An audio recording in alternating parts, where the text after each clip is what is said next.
the process of negotiating and trying to attract an imam is a very interesting one, and definitely one that I think there has to be clear policies, and I'll give props for, uticamasjid when they did my interview. I'll never forget the questions, because I could tell that they liked me and I liked the community, but I basically asked them, it's like, what are you looking for?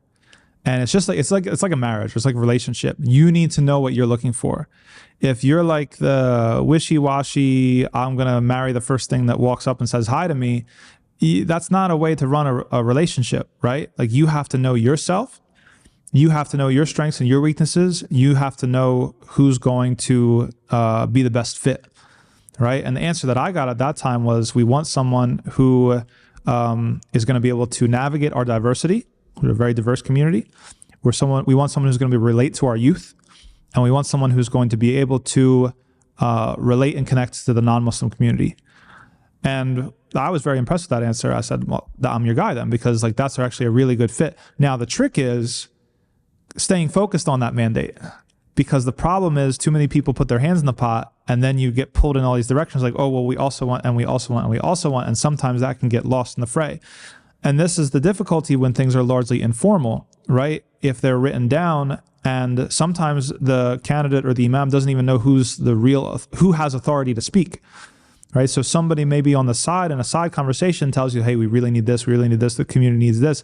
And you might be jazzed up because it's like, oh, I'm a perfect fit. But then the person who's cutting your check has a different idea of what you need to be doing altogether. He wants you in the masjid 5 prayers a day, 7 days a week, or whatever. And that's not what you signed up for. And I'm not saying that happened to me, though. Actually, that did not happen to me. Alhamdulillah, it was fine in my situation, but I know of other imams where that happened. So having a clear point person who's speaking for the mosque, having the back. Here's one thing, when I was a waiter for a while, the best manager to work for was the manager that had your back against the customer. Anybody who tells you customer is always right is a bad manager. That the customer is usually wrong in customer service. And I have some stories, but we won't get into them. But I had one manager who we wanted to work hard for the guy, because we knew he had our back. Even if we made a mistake, because mistakes happen, we knew that he had our back. And so sometimes I think that one thing that mosques usually aren't aware of is that an imam is coming into the position, there's going to be problem people. There's going to be troublemakers in the community. The mosque needs to do a good job of getting united on the back end. So the decision makers, the people who are on the board, the actual legitimate authorities are like, this is what we want in a community leader.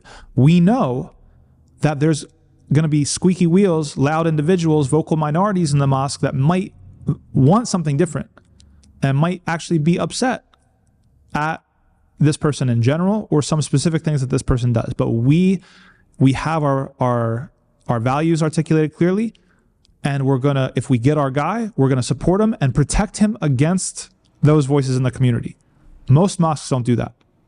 So then the imam or the community leader is left alone to argue with someone who's not qualified to talk about fiqh, and he's trying to argue with you about fiqh, try to argue about names on the wall, and say it's shirk and whatever, and the guy's not qualified to argue about that. And the mosque is looking at you like, oh, well, let's like negotiate. It's like, this is not a negotiation, right? Like these are just examples of situations in which the mosque needs to understand or adopt a perspective of protecting the imam and backing him up. Because if the imam doesn't feel like the mosque has his back, then he feels insecure, and maybe he starts looking elsewhere, or maybe he starts to feel a certain way about things. So I think that these are some general guidelines. I think that knowing yourself is key. Not every mosque can be everything to everybody. And we actually, I think, at a community level, need to get mature enough where we understand that there's different strokes for different folks. And if you don't like it here, go to the other mosque.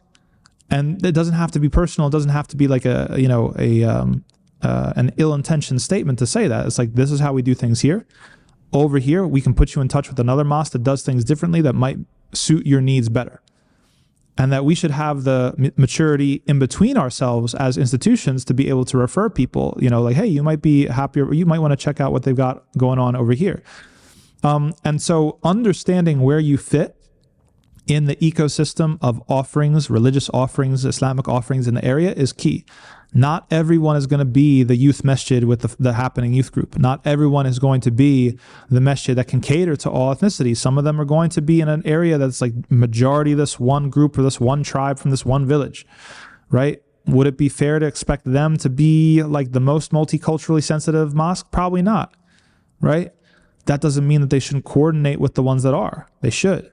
But understanding what your competitive advantage is, to use market language, or your unique strength is, and your unique needs, and then matching the candidate based off of that.